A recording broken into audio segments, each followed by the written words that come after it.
নমস্কার বন্ধুরা, লালবাড়ি হেসেলের পক্ষ থেকে সবাইকে স্বাগত, অনেক ভালোবাসা। আজকে লালবাড়ি হেসেলের রেসিপি হচ্ছে, যেহেতু শীতকাল, আজকে একটু রসবড়া আমি করবো।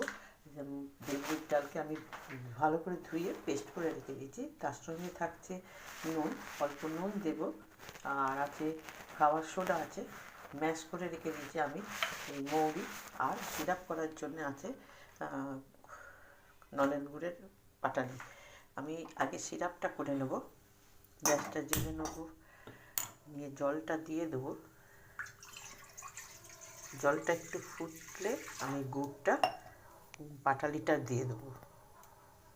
জলটা একটু গরম হয়ে গেছে, আমি এবার গুড়টা পাটালি গুড়টা আমি দিয়ে দিলাম।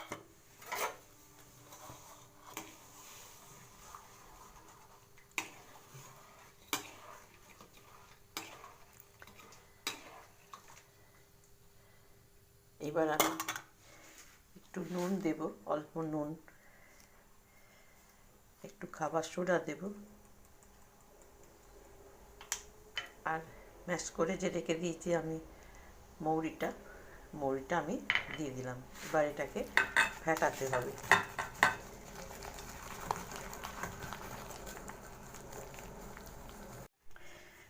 ডালটা আমার ফেটানো হয়ে গেছে, এবার আমি খালি দেখবো কতটা হয়েছে, আর বাকি আছে কিনা। না, কি সুন্দর জলে ভেসে উঠছে, আর এটা হয়ে গেছে অলরেডি।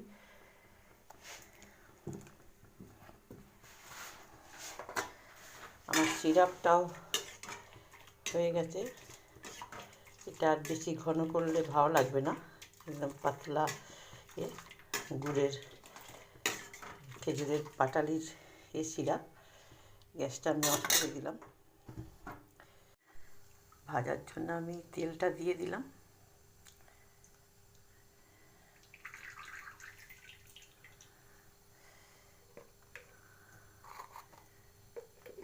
তেলটা যা গরম হবে,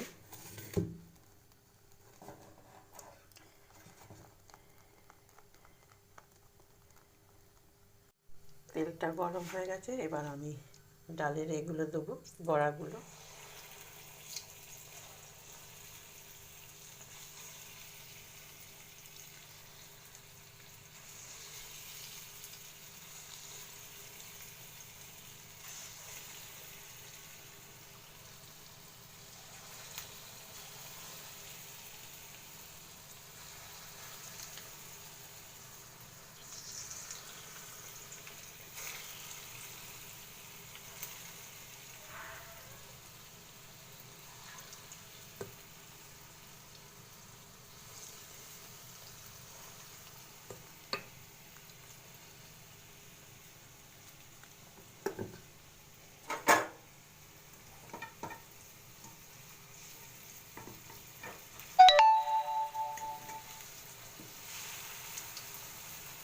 এক পিঠটা ভাজা হবে,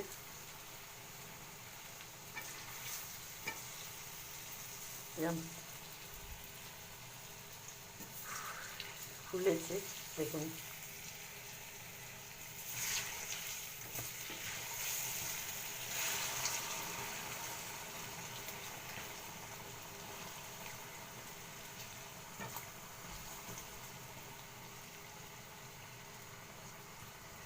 লাল লাল করে একটু ভাজা হবে, লাল লাল ভাজা হয়ে গেছে লাল লাল করে। এবার এগুলো তুলে নেব।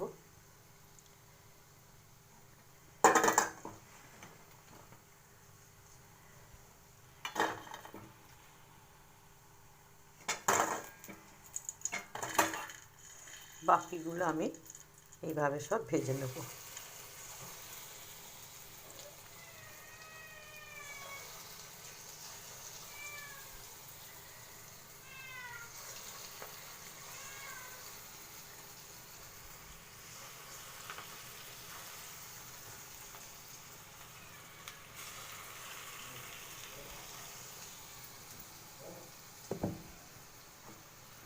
এইভাবে সব ভেজে নেব। এগুলো ভাজা হয়ে গেছে, এবার গ্যাসটা অফ করে দিলাম। এগুলো তুলে নেব। গ্যাসটা অফ করে দিয়েছি। রসবড়া কমপ্লিট হয়ে গেছে। নলেন গুড়ের সিরাপ দিয়ে একটা নলেন গুড় দিয়ে সিরাপ করেছিলাম, তার আমার হয়ে গেছে, কমপ্লিট হয়ে গেছে।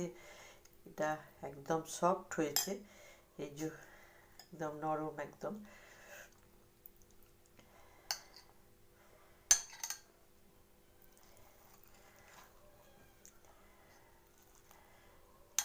একদম নরম তুলতুলে হয়েছে। এই যে ভিতরটা একদম নরম। আমার কমপ্লিট হয়ে গেছে। আপনাদের যদি ভালো লাগে লাইক করবেন, শেয়ার করবেন, সাবস্ক্রাইব করবেন। ভালো থাকবেন। নমস্কার।